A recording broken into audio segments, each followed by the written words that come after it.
Hello and welcome to Bingerton. Hello.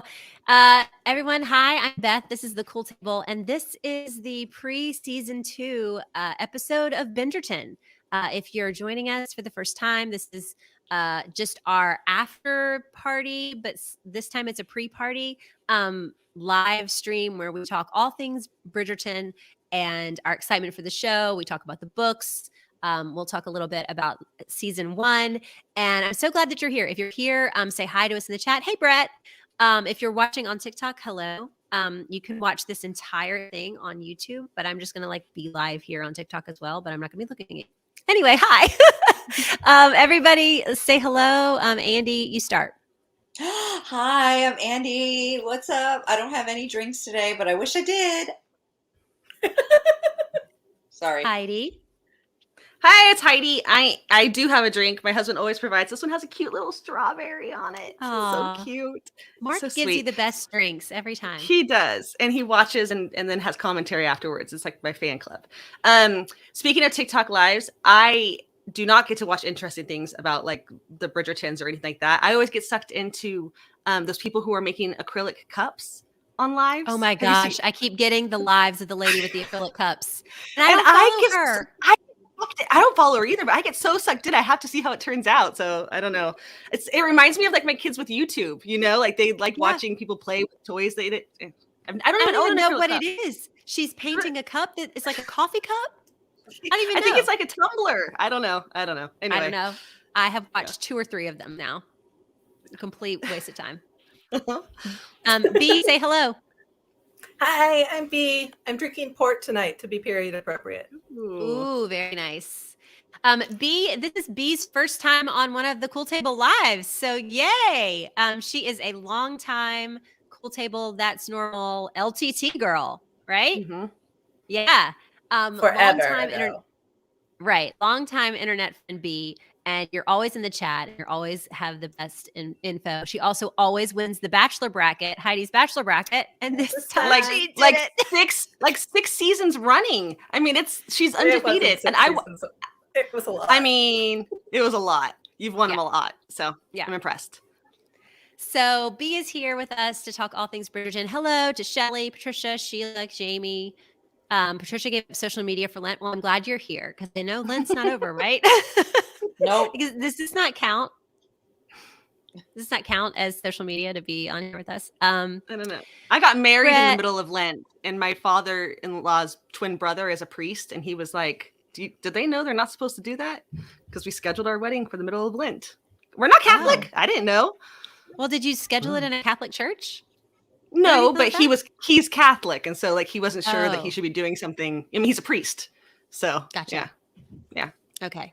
Well, good for you. My wedding was on Memorial Day weekend, and there were so many people that didn't come. Everybody's out of town. The guy I wanted to sing at my wedding was like, I can't. And the girl I wanted to sing at my wedding was like, I'm singing at a graduation that weekend. And I was like, all right, fine. So it worked out though. My parents made us invite our entire church. So it was still a lot of people. Yeah. Also, I am sick, so I will periodically be doing this. And I apologize. Sexy. From the snuff. It's from the snuff. You're like the queen. Yes.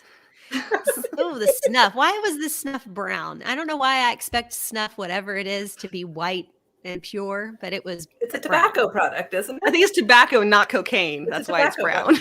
Yeah. That is disgusting, though. I really think that's gross. Okay. So did anybody I just rewatched all of season 1 today and yesterday. So did y'all recently rewatch?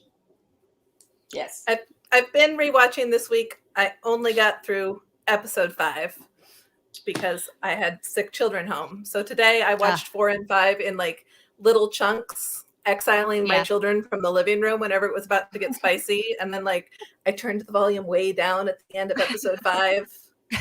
And my children from the playroom were like, Mom, is she okay? That's Brian 6. This isn't happening.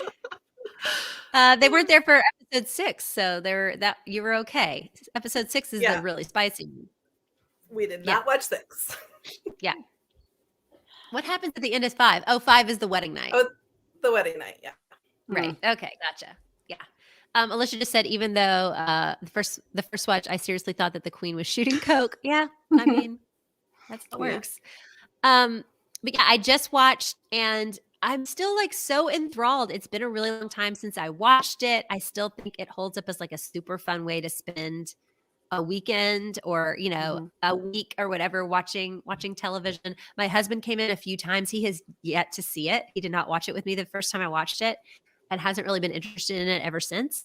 And I think I reeled him in. I think I reeled him in because he came in, I think during episode 6, and he just was sitting down, like looking at TikTok, like not doing anything. And then he looked at me and he was like, I thought this was like an old timey show that was like super fancy. Why are they having so much sex? And I was like, welcome to romance novels. Welcome to historical romance novels and how they look on screen because they're old timey and ostentatious and they're beautiful, but there's butts. There's lots of butts. Lots of butts. So My husband hopefully he'll watch it again. My with me. husband also watched. My husband watched like the last half of 3 and the first half of 4 last night, and he was laughing hysterically. But he was also, and he was like, "This is so dramatic." But he was also not on his phone. He was like, "I am entertained." So that is the like test. Like if you can keep them off their phone, they're into it. Ryan was not off his phone. He was definitely on TikTok. But let's talk about season 1. Like what are our, like, now that you just rewatched it again, like how do you feel about it? And how does it color what you think is coming in season 2? So I watched it this time with a very different lens. I think the first time we had been discussing the books and we had been talking about watching the show and then we were watching the show. And so I was watching it with more of like an eye for the book adaptation.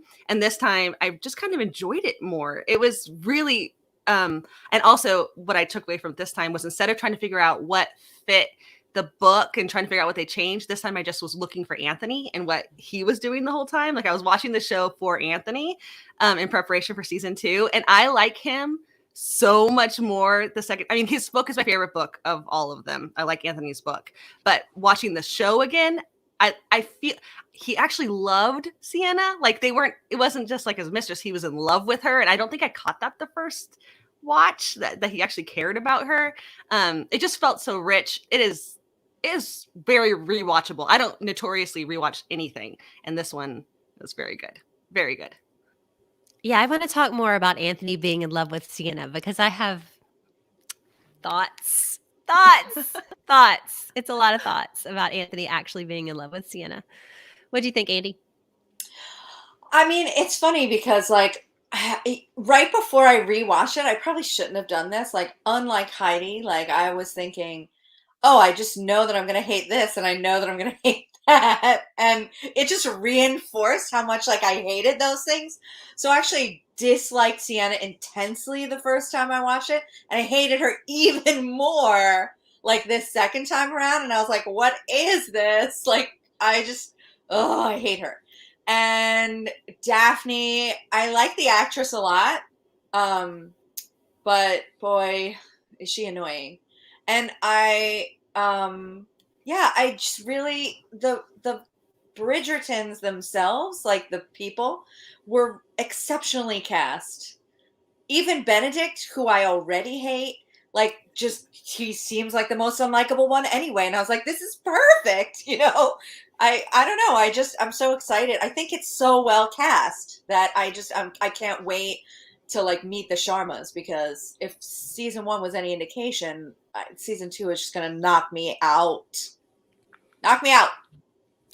Yeah, funnily enough, the only person I think who is miscast is Sienna. I think that's a miscast. I hate her.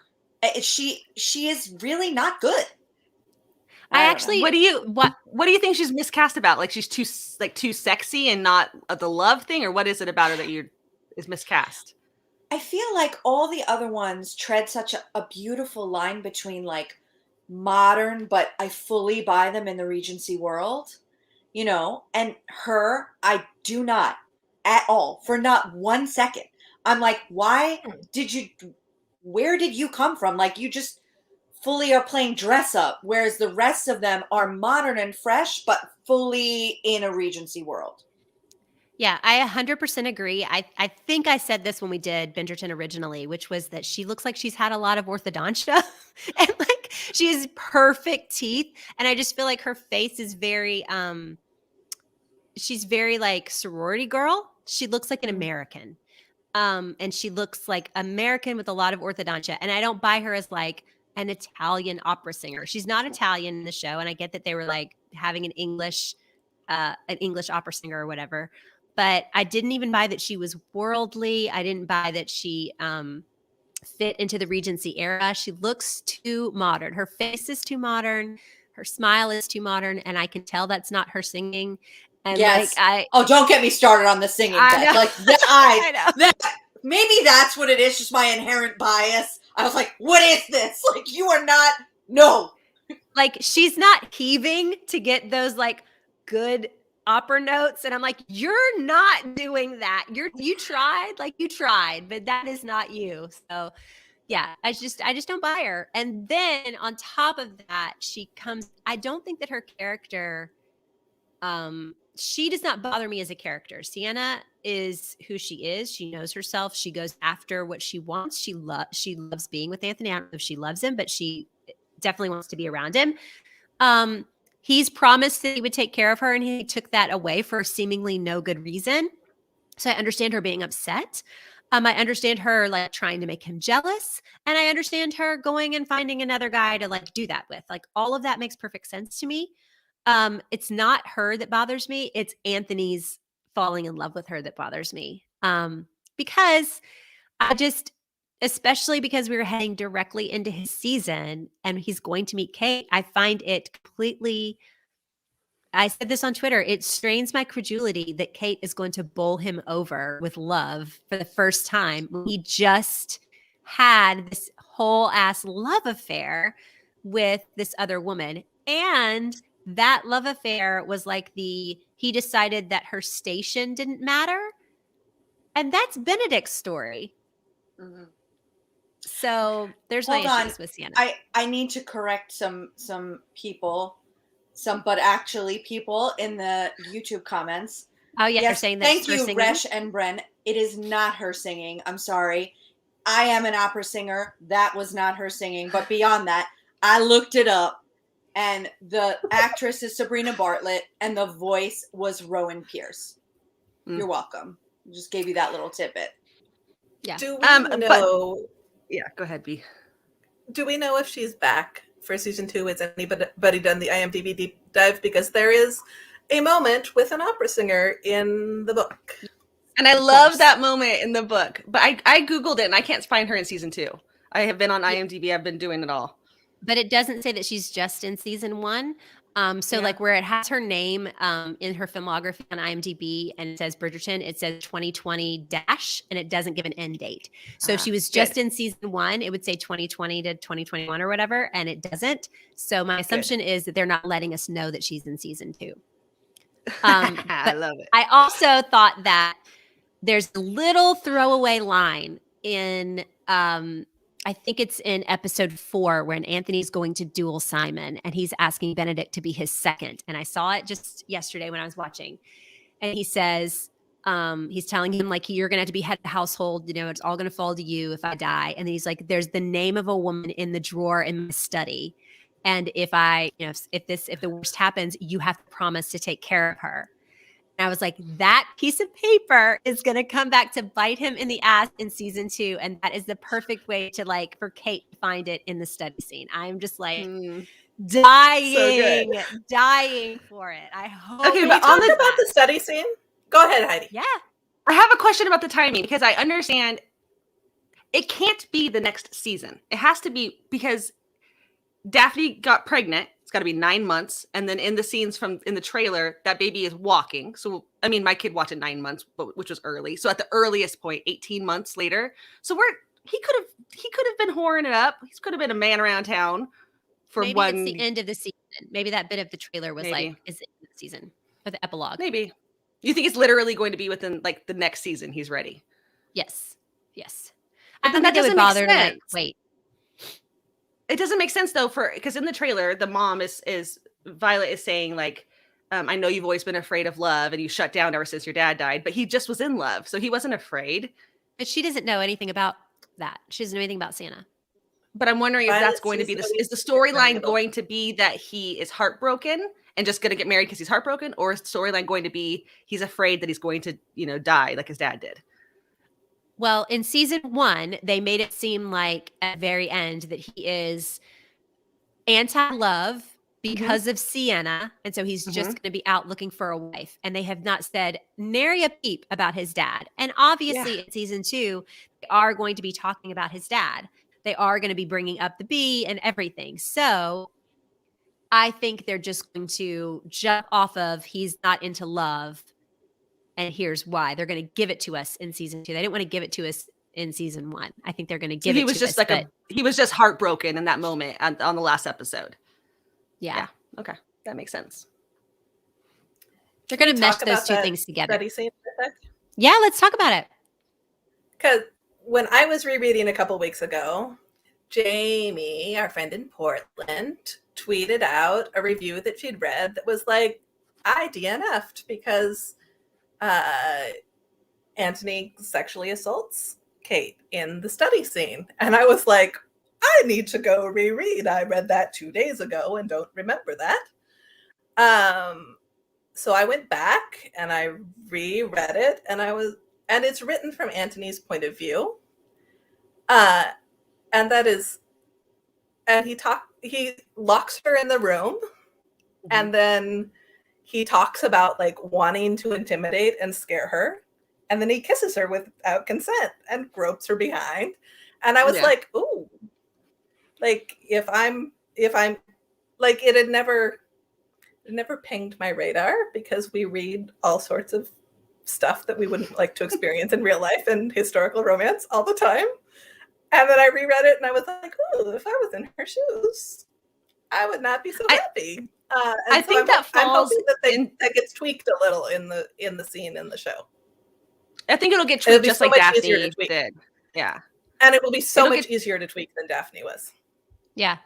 And they still did it. So honestly, after rewatching this, I have no concerns about this show. They're gonna nail it. They're even gonna make me like Benedict. I mean, I actually like Benedict's character on the show. I think they might even get me to like Sophie, or whoever Sophie is. Wait, am I the only one who's hoping they just retcon that whole book and like mix that in with other seasons?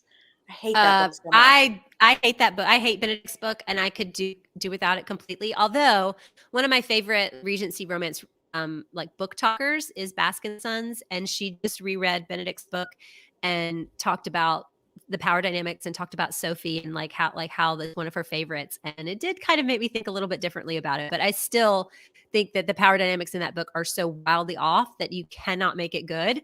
You cannot make them equals, and it just doesn't work. Benedict is so horrible. He literally talks about wanting to hurt her all the time.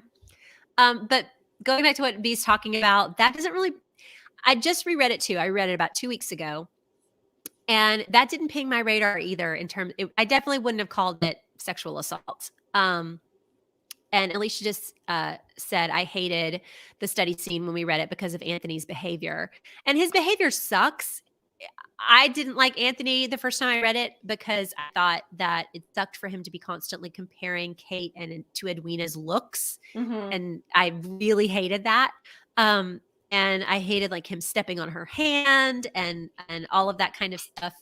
But she kind of gives as good as like she gets in that scene, I think, a little bit. I may need to go back and reread it. But yeah, obviously, like I know he kind of holds her. Does he hold her arms like under the shoulders? Like he grabs the upper part of her arms a little bit in that scene, I think, before he kisses her. But she bites him. He takes a chunk out of his calf. So the power. I mean, he's much bigger and all of that. I get it, but I mean, it's not like it was. I don't know. That one didn't ping me. What does ping me is in later books, a lot of the internal monologue, and it might have happened in Anthony's as well, is like, I want to kill her. I want to throttle her. I want to shoot her. Yeah. I mean, that kind of monologue, that bothered me a lot, which I just think is easy to fix on a show. Yeah, that's very much Benedict's book, where he's always like, I really wanted to beat you up. And I'm like, what is happening? So yeah, I could do without that. But very much from the preview, the trailer that dropped one thing that stood out to me is how prominent they're making Benedict. That Benedict is at Anthony's side in so many of those scenes, which tells me that we are getting Benedict next season. There's not going to be any. Yeah, but how do you know that they're not just making him a huge part of season 2 and that they'll continue to make him a huge part of season 3 so that they do not have to focus an entire lame season on his lame love story? Because the show is too popular. They're gonna drag this sucker out, and we're gonna love every second of it. You think 8 seasons of this? 8? If they I mean, I really hope that we do get 8 seasons of it, simply because I love Hyacinth's book a lot. I think it's super fun, and I think it's fluffy and sweet, and I think Hyacinth has the best personality of all the Bridgerton sisters. Is that the one where they're looking for something in the house? Am I crazy about that? It's like a little mystery. A little mystery. A cozy, okay. closed door mystery. Yeah, it's really such a good book. So fluffy. But I think that they're definitely giving us Benedict's book because they very, very much telegraphed Benedict's story in season 1. He has a long conversation with Eloise and with Madame Delacroix about like not caring about somebody's station. And that's what he's learning from Granville, basically, is that, it doesn't matter who you are and where you come from, that all of that should just be, you should get to be who you want to be and do the things you want to do. So they're very much telegraphing his story with Sophie early. And I read one of the featurettes that had Eloise and Penelope in it that Netflix released was just them kind of going through some of the sets.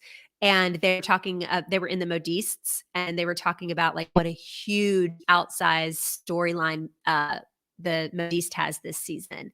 So at the end of last season, she was with Benedict. And I really think that that's going to be his story this season, is what's going on and what's happening with her. And maybe, fingers crossed, a little by curiosity also thrown in there for good measure. That's my plan. I was hoping that we'd see the masquerade ball this season in order to get the jump on the Sophie story, because he sees her at the ball years before. I could see that. Yeah, I have a feeling starts. We won't. And I don't think we will, because if there was a masquerade ball in this season, they definitely would have gone there in the trailer. Yes, and they would have had to already cast Sophie and her mother, they would have had to, her stepmother or whatever, they would have had to go ahead and cast them, and that hasn't happened. But also it does work really well as a meet cute. And I think I know how Anthony and Kate are meeting in the first episode.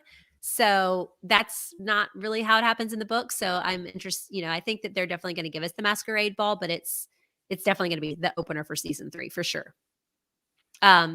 Speaking of that, here's how I think Anthony and Kate are going to meet.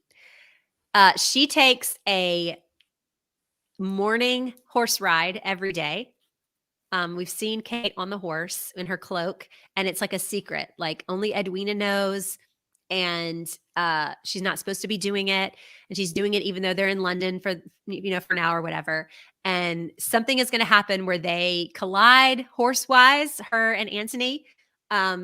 They haven't, I guess, met. They just I don't think that they meet and introduce themselves, but I think they're going to collide, or something's going to happen to one of their horses. It's going to get spooked or something like that. And then you're going to have the ball where Anthony's mom, or Lady Bridgerton, announces that he's out looking for a wife. He's going to be talking to probably his brothers about all of his qualifications for a wife. And it's going to be all of that horrible stuff that he says and thinks. And Kate is going to overhear, and then we're going to get that scene where he follows her out, that very first look scene. The first thing he says in that scene is "you," and she turns around and knows who he is. So they've met before. I love that. Not in a way where they would have been introduced. And she says something to him like, "Your manners are as good as your horsemanship." So I think that's definitely that morning ride is going to be their first meeting. Which is weird because Daphne and Simon don't meet until way late in episode. Yeah. 1. They don't. They meet in episode 1. Do they meet in episode 1, or is it episode 2 Yeah. they actually meet? No, I think it's episode 1. Way late in the episode. Yeah. Yeah. I love a good equine meet cute. Yeah. And there That's is exactly how to do it. that great horse riding in Hyde Park scene in the book, and it would be very easy to move that to the beginning of the first episode. Mhm. Is I don't remember Newton being- underfoot for that. What happens with No. the Hyde Park scene? She like essentially challenges him to meet her, I think. And she's riding her horse, and she like rides off into the woods, and he of course follows her and is like, "You can't be out here," and then kisses her. Gotcha. Good, good. But I think that happens after the study. I was not attracted to anyone except for Simon the first time I watched this show. Like, I mean, no, that's not true. Anthony I thought was handsome, but he had the big mutton chops, which, wasn't my thing. But rewatching it this time, I even thought Colin was cute this time around. I don't know if maybe I'm ovulating. Or I don't know, but I was like really into it this time. Like, I cannot wait to watch all of them. It's good. Yeah, I thought Benedict was super cute. Like, he has that meeting with Granville where they're talking about art, and he's so embarrassed. He's like, "I'm never going to live it down." And the face he makes is so adorable. So yeah, they were all very cute in the rewatch. And I think they all look better in season 2. Like, all of their hair is better. They all look like they just look better. And so I think it's going to be a lot of fun. Alicia just started talking about the episode titles. So I did want to go through the episode titles and what we think is happening in season 2. I don't think I can add them to the screen, but I'm going to open it up and just say what they are. On episode titles. Notes. So the first one is capital R Rake. And, we know that's Anthony. That's who he is. And we know, I think, pretty much what's going to be happening in episode 1. I just gave you the first 20 minutes. But what, can you think of anything else you think has got to happen in episode 1? I guess we're going to get the reason Simon isn't around. Yeah. Maybe Anthony jilting, after his mom makes this pronouncement, maybe we'll get some angry jilted mistresses being like, "What? He's getting married and it's not me." I don't know. I don't know. I think that we're going to have to see Sienna again. We're going to have to catch up with the Featheringtons in season 1. Yes. In episode 1, because everything's turned upside down for them. Yeah. We'll have to figure out who their, I can't think of the word. Whoever's inheriting their estate. Whoever's inheriting their estate. And I think he is, there's going to be a guy in the show called Thomas Dorset. And I think he's going to be kind of a rival for Kate's affections. Lady Danbury introduces him to Kate. And I think that he's the guy that's in the boat with Kate that Anthony comes and saves her from. So I think he's going to be kind of a player. And then I forget the name of the character who I think is going to be the Featheringtons' heir. But I think it's the same guy who you see smiling at Eloise in the trailer. She kind of has a moment with a guy. So on IMDb, I thought that guy was named Jack, and he's like a commoner, according to all of the. Yeah, he's a customer. I don't think so. I think I was reading Jamie Whitebread's write-up of the trailer yesterday, and she was saying that he's a printer who Eloise has a thing for. Oh, that's right, printer. That's who it is. Well, they definitely reacted. Can someone save us from printers and period shows, please? A printer. It had to be a printer. It did. There's no other occupations. Sorry.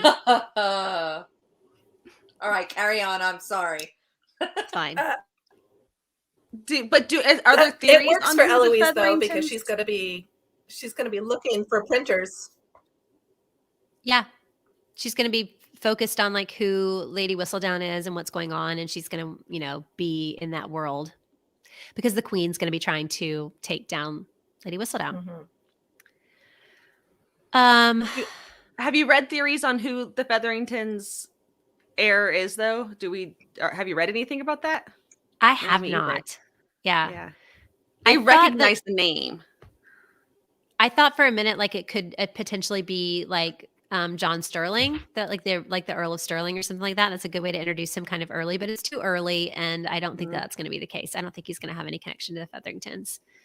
Off to the races. We've seen tons of that's episode 2, And we've seen tons of stills from the horse races. We've seen little scenes from the horse races. This is just going to be a nice little like antagonistic moment. Thomas Dorset is there. That's when Lady Danbury introduces him to Kate. We see Kate and Anthony like have a little bow back to one another. So all that's going on. Was that the pinky scene too, where their pinkies kind of like flex towards each other? No, I think that's later. Okay. Because I think she's in that really teal velvety dress, and I think that she's wearing that later on. I think that's when they're more like unrequited sexual tension and less like unresolved sexual tension and less like full-on animosity. I think the first couple of episodes are going to be full-on animosity. A bee in your bonnet. Any theories on what this is about? Flashbacks. Yeah, I think this one's the flashbacks. We're going to get the bee story in A Bee in Your Bonnet. So this is when Anthony's going to be talking to his mother a lot. We're going to see Edmund Bridgerton. And A Bee in Your Bonnet is also like gossip. So there's going to be a lot of gossip going on in that episode too. Something's going to be happening enough for people to figure out what's going on. I think Victory, episode 4, I think, go ahead. Hang on a sec. That episode 3 is the episode that one of the actresses teased in the Entertainment Weekly piece, but episode 3 has a big departure from the book, which is interesting. So I mean, those big set piece add-ons like the racing in this season and the boxing in the first season are what make me not scared about filling out a whole season with Benedict's story. Right. So I'm curious to see what we add on here, if it's just all the flashbacks or if there's more there. Yeah. We could get a little bit of Edmund and Violet here, which would be lovely. Oh, that would be lovely. That would be. I also think like this is like a moment for Kate to be like super angry about everything, because like sometimes if someone's like really mad because I'm like 12,000 years old, I'll be like, don't get a bee in your bonnet, you know, like just someone like being generally annoyed about everyone. If like she's really pressing, oh my God, her sister's name just left my brain entirely. Kate's sister, what's her name? Edwina. Oh, Edwina. If she's like, just everything he does, she's criticizing him, and he's not good enough, and he's not this, and Edwina's like, I think he's hot and rich, and like, I think this will be fine, you know, like, don't get a beat, like, why are you so mad about this guy? That could be happening in that episode as well. Yeah. I totally agree. I'm going to talk about that in just a minute. Victory, Marita just said Victory has to be the Pall Mall game. I totally agree. That's back there in Aubrey Hall at that point. It's going to take up a large part of the episode. It's going to be all of the episode. Thankfully, Aubrey Hall is going to have everybody's going to be there. I think the Featheringtons are even going to be there. Francesca is going to be there, which I'm excited about because her book is my favorite. So yay for season 6. So that's Victory, I think is where that's coming in. And I want to talk about Edwina and Kate really quick before we keep going on, because based on all of the marketing so far and what we've seen, I think that Edwina is going to want Anthony. And I think that his suit for Anthony, I think his suit to get her to be his wife is going to be more serious than it is in the book. In the book, I mean, they don't actually spend any time together without Kate hovering. They have the carriage ride from the Serpentine, and I think one afternoon where they talk on their own. And every other time that they're around, Kate is there, and he's really spending his time with Kate. I think that the bigger and the more dramatic, interesting part of the season is going to be that Kate is going to be falling in love with him while telling Edwina she shouldn't have him, while Edwina is thinking that she should. What do you guys think? I agree, but I also think there's that little tiny clip in the preview where Kate and Edwina and their mom are all in the yellow, and like they're doing a Indian pre-wedding ceremony, but it's Edwina that's getting the pre-wedding treatment in that scene, and that's interesting to me too, because that means that by the time we get to episode 8, we're getting Edwina married to her boy, or maybe that was like for her debut. No, it's a Maybe. wedding. I think it's a wedding, think? and I think But it is. I it's think a it's wedding Edwina's, ceremony. and I think it's the last episode, and I think it's because Kate and Anthony are already married. I think So Edwina Edwina's is going to get married in the definitely- last episode. Edwina's definitely bouncing back quickly. Even Yes. if we have I that, don't more think of that that it's- conflict at the front of the Yeah, I don't think season. that the conflict is going to be that it's long lasting or lasts throughout the whole season, because obviously to get them in bed together, they're going to have to, that's what we can go back right now to like episode 5 and Unthinkable Fate. That's going to be the garden scene. Everybody's going to see him sucking on her collarbone, and they're going to have to get married. And I think that's going to be the end of episode 5, where they're caught and they have to be together. So it's not going to be like the full thrust of the season is the love triangle, but that is how it's going to start out, and it's going to be far more dramatic than it is in the book, because I think Edwina and Anthony are both going to I really also be considering think- each other. I think Edwina, like, I would be intrigued if I don't think Edwina really. Do you guys think she's going to fall in love with Anthony the way like Kate is? No, I just think Edwina is going to be more like, this is a very practical, like, I am into this. He is rich and eligible and gorgeous, and there is absolutely nothing wrong with this match. And I do not think, I mean, in the book, she just seems reticent entirely, like she's entertaining him, but it's very clear she's not into it, but I think in this, she'll be very much more into it. Because in the book, she was looking for an intellectual, and Mhm. Anthony's not exactly that. Not, Yeah, she never really considers But him even in the book, she's at all. Mm-mm. What, Well, B? she's ready to go along with it, though. It reads a lot. She's ready to go along with it, though. It reads a lot like Daphne and the Prince did in season 1. I think how Edwina relates to Anthony. I Where only she's like, this is a think, good match. We need the money. Maybe Yeah. we can do this. If we yeah, I have to. really did only think that she was going along with it because she was really scared that that Kate would never get married, because she was so much older too. I mean, so much older, but Right. A whole 21. A whole ass 21 years old. But there are lines where Edwina says Kate sometimes doesn't know what I want. Mhm. And there's the lines that we've heard where Anthony's like, wow, this looks more like jealousy than protection.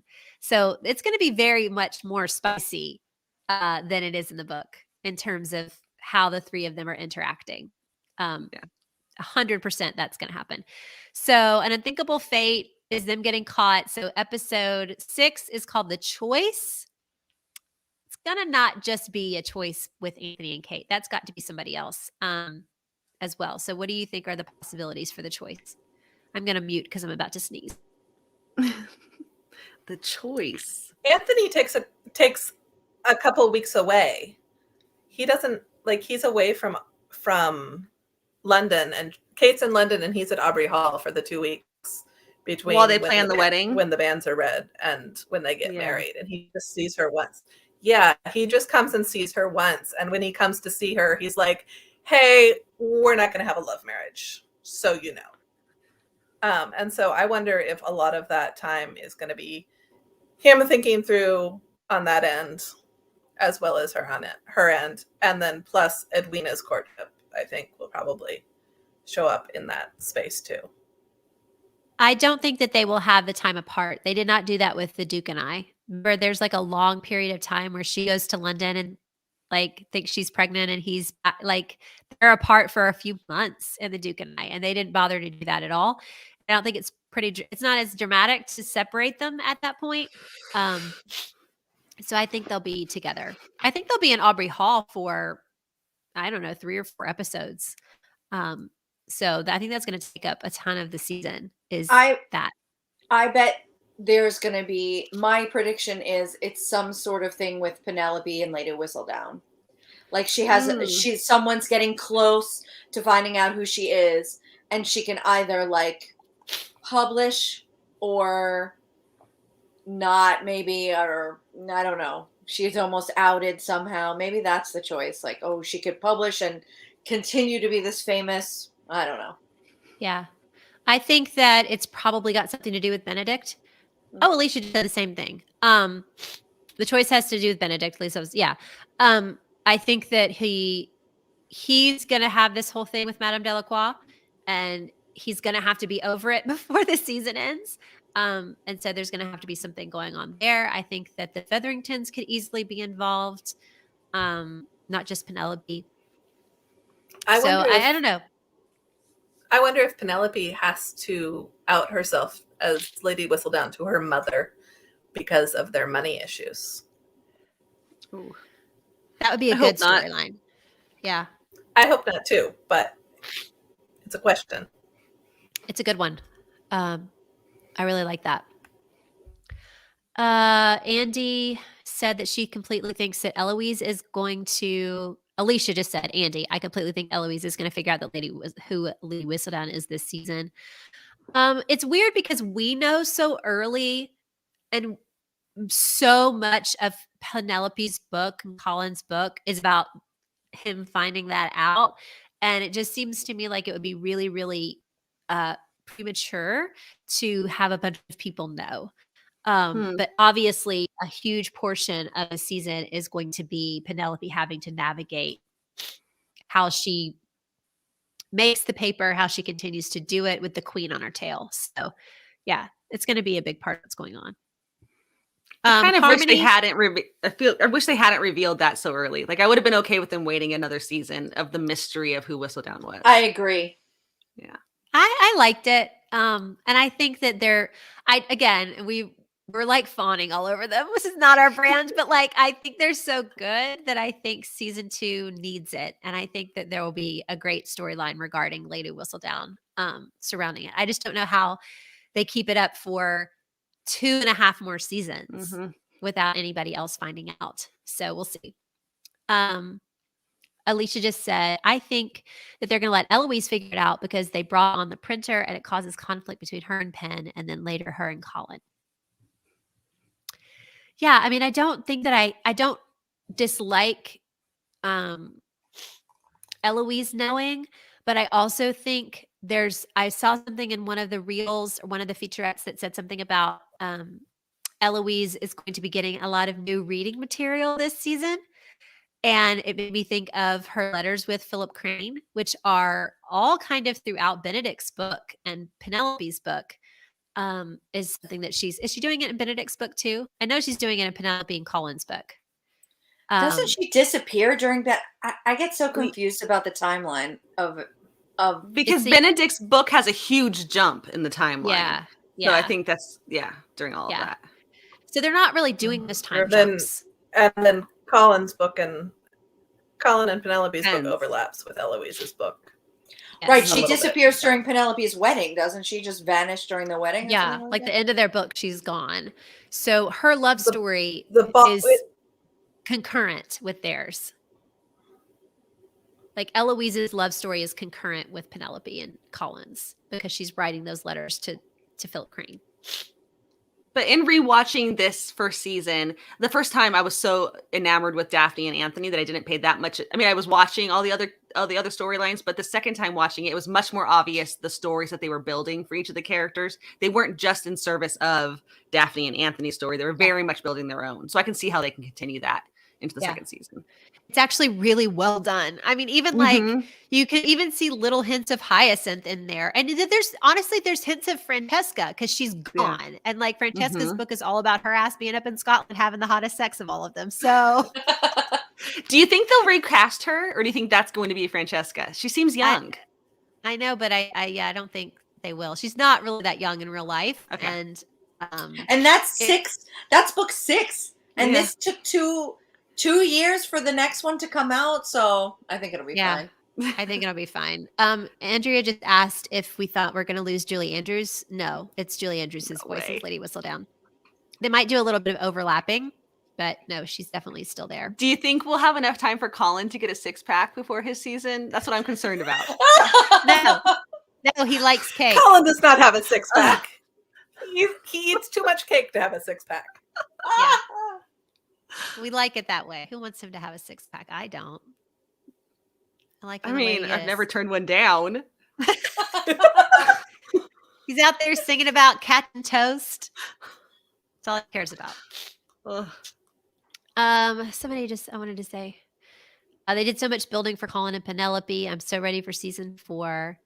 Are we worried that there's too many storylines? Not really. I mean, if you really look at how many storylines there were in the first season, holy moly, we get so much stuff that's added in. Even just the main love story is so much more deep and rich than it is in the book.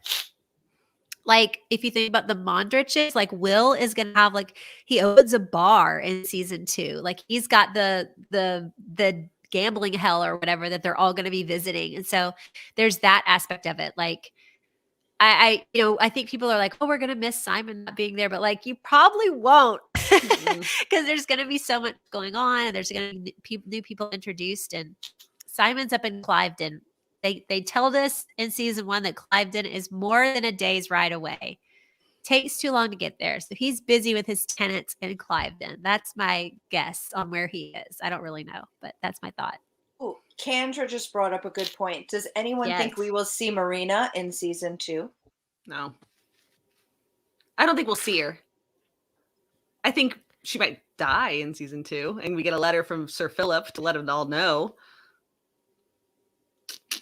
That might be season 2, though. Yeah, I don't know.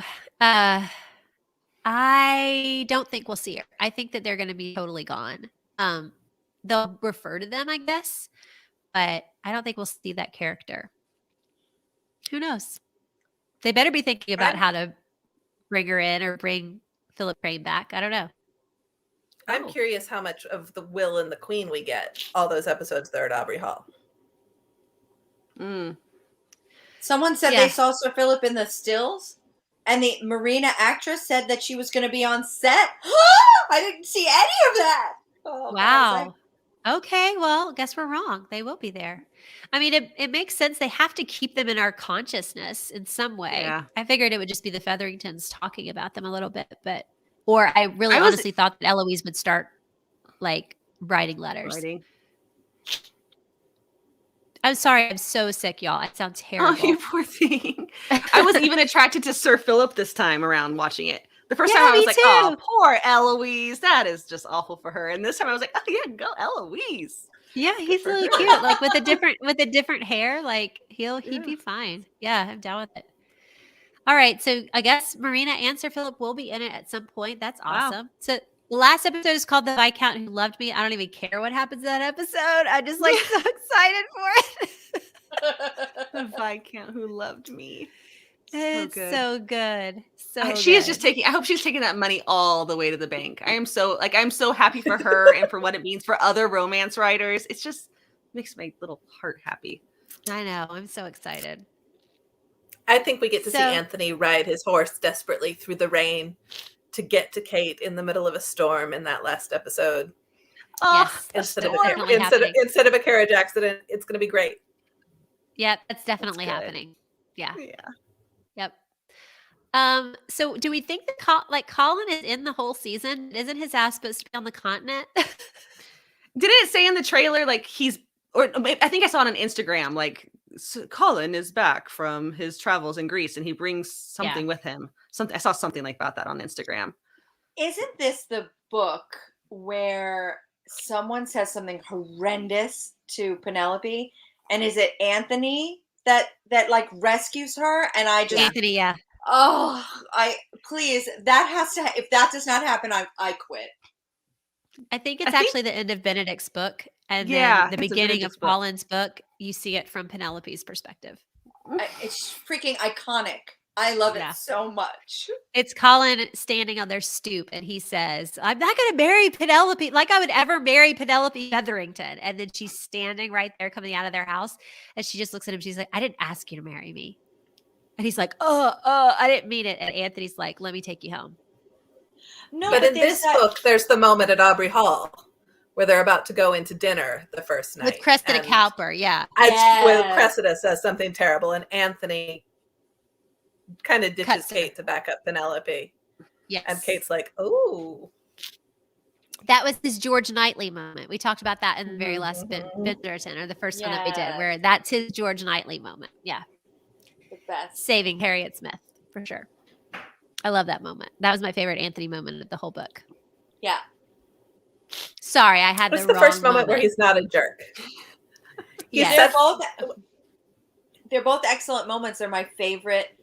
That's why I like Penelope so much, because I just feel for her, and I feel like that moment where he says, "I'm not going to marry her," and she says like the perfect thing. She's like, "I didn't fucking ask you," you know? Yeah. Yeah. I just love that she like really gives it to him so hard. Go Pen. Yeah. Yeah. Somebody just said Cressida and Colin. Oh, Someone they're dancing posted together. earlier. It is Yeah, they're still dancing. okay. Something's going on with Colin. I have no idea what it could be, but they're going to be ginning up something for Colin to be doing and being angsty about. So that's going to be fun. It's probably Marina. I mean, I don't know, maybe not, but maybe What he's order still did the got books his- go in? It went. Who was the third book? Was the third book Eloise? The No, third book is Benedict. So it goes Daphne, Anthony, Benedict, Colin, that's right. Eloise. Then Eloise. It goes literally in the order of the. Other than Daphne, it goes in the order of the Except for alphabet after Daphne. that. Yeah. And then they're in Bess, order. and then And Bess. then Francesca. So good. So good. Can't wait. All right, so that's Bingerton, you guys. It comes out Friday the 25th, like at midnight. I hope everybody. I'm going to be in Newport with Amy. We're going to watch as much of it as we can together. So excited. And I'm so excited to talk about it with everybody. So the Monday after the weekend, so hopefully everybody gets like the whole weekend to watch it. We will do Bingerton for season 2. We would just like sit and talk and freak out about how good it's gonna be. Can't wait. Thank you all for coming. Thank you for like hanging out with us, and tell us on Twitter what your favorite moment you're hoping for coming up in season 2. And 2, if you had any other romance series that you wanted to be made by either Netflix or Shondaland or somebody else to do this treatment for, like, what would it be? In fact, you guys tell me right now, and then everybody else go tell us on Twitter. What's your romance series that you want this treatment for? You can also write why the wardrobe for Kate Sharma is literally the best thing you've ever seen. Oh, gorgeous. She looks amazing. Beautiful. And I love their colors too. Their colors are all like dark purple, hot, like Vibrant. dark pink, and like really, really gorgeous. Anyway, so tell me really quick, what's your romance novel that you want to see adapted? I just want Sarah McLean. I want the Sarah McLean 9 Rules, the Rules series. The whole Sarah McLean universe. I mean, The no, whole I mean, Sarah McLean cinematic universe. I'll take the whole universe, but I would start with the 9 Rules. That's what I would With start Ralston. with. Mm-hmm. Yeah. I think the other Victorian besides McLean that would be interesting would be Courtney Milan's brother Sinister. Yeah, that'd be good. That one's great. And if you're gonna stay Regency like this one, I think Tessa Dare's Spindle Cove would be a delight because How many books are it in would be Spindle different Cove? enough. A lot. There's a lot in Spindle Cove, And they overlap a little bit with the Castles Ever After too. Mm-hmm. Okay. And how many books are there? Do you know? A lot. I want to say like 11, like a lot. Yeah. Andy, do you have one? Okay, so I'm going to go deep cut. I don't even know if any of you have read these. I keep recommending them to people. No one ever reads them. Galen, because they're really old, and I have to say, they possibly are somewhat problematic. And by somewhat, I mean... Very. They're problematic. But I still like them. I'm sorry. Galen Foley wrote a series of books about the Knight, Knight siblings. And I love them, and I reread them all the time. And you should definitely check them out, because in one of them, like, a brother is a spy, and in another one, like, another brother has like war PTSD, and I love that one because it's so good. And then there's another one where she ends up like, I can't even describe them. They are really good, but also problematic. So like, be warned. Really read them. They're excellent. I wrote it down. Speaking of problematic, I like Cove plus 4 novellas. Oh, okay. Is that it? To bounce back. Yeah. I I just found out that like Georgette Heyer is like super racist, and I got so excited a few months ago because I found a bunch of like first edition hardbacks of all of her books, and they're gorgeous. They look really, really good in my guest room, and then I found out that she's the worst, and I was like, God damn it. I mean, I only paid $8 for all of these really nice hardback books. Now I can even sell them on eBay in good conscience and make a profit because she's racist. That's what I get for buying books that I haven't read and don't know anything about. They look really good on my shelf, though. So I have several series that I would love to see made, and I want to stick with like nothing fantastical because I think that shows do fantasy so poorly. It's always so cheesy, and like I always think of like Carnival Row, which should have been like so good, and it was just not. It had Orlando fucking Bloom in it, and it was terrible. So I really want to stay away from like fantastical stuff because if I had my druthers, it would be a fantasy romance. Because I really like KJ Charles's Charm of Magpies series. It's MM, but it's Regency, and it's like magicians, like solving crime, but also like the Lord has like a magpie tattoo that moves when he has sex with like the wizard that he's in love with. I love it. That's They'd all. be like pulling flowers. It's like they'd be like pulling flowers out of their sleeves. They try to do magicians. Are you kidding me? It'd be terrible. Yeah. But since I can't have that because I don't think they would do fantasy really well, I would love to see Tiffany Rice's Original Sinners. I mean, I think that it would be really great. Again, those aren't romances. What's wrong with me, Beth? Come up with a romance series that you would like to see. I mean, Sarah McLean, that's it. That's what you have to say, right? Because those are or Lisa Kleypas. You could do Lisa like Kleypas. yeah. Kleypas would be great. I could do the Wallflower series very, very easily and be very happy with that. But I don't think that it's different enough from right into Ravenel's. You can have as many seasons as you want. Yeah, but I don't think that they would like. It's not different enough. You know what I mean? Like I love that this was just made, and I guess we shouldn't like we shouldn't put all our eggs in one basket. We could have 10 to 12 series made out of Regency romance. It doesn't matter that they're not different enough, but I still think it would be good to have something that's a little bit more different. Brett just said Cressley Cole, all of it. Definitely paranormal, but I could definitely see Immortals After Dark being an amazing series. Also, there's a lot of problematic stuff in those too, but I still love them. I don't know. Yes, we know Mass's books are being adapted. I'm super aware, just pretending it's not happening. I love the books, but the adaptation has us nervous. That's also Christina Lauren's Beautiful Bastard is being adapted, very much reworked, but I could see that whole universe being adapted as well. The Beautiful series and the Wild Seasons series, like all together, would be great. Are they thinking like a feature film for that or a show for that? What are they? I think it's a film, yeah. But I could see a series for all of those guys. I would watch it. If the Christina Lauren adaptations go well, you mentioning Tiffany Rice makes me think about her holiday series that's outside Portland, the Halloween, Thanksgiving, Christmas one, and those would be a delight as like a Hallmark movie alternative. Oh yeah, like a Christmas Prince, but not really. Yeah. A Christmas Prince. We gotcha. I'm gonna say it, but I will say, if we do Sarah McLean and we don't do the whole cinematic universe, I don't want Love by Numbers or whatever it is. I want the Rules of Scoundrels. I want those 4 books. I want the Gambling Hell. I want all of them. That was good. Yeah. Ooh, those are are my like books, the soiled man. S's so much.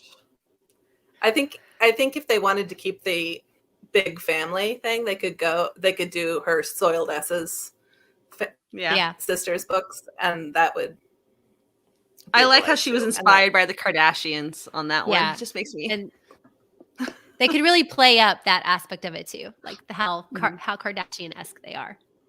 I think Shonda could do that really well. All right. Good night, everybody. Thank you for joining us for Bingerton. I really appreciate everybody being here. I hope you had a great time, and we will see you next Monday night after season 2. Bye.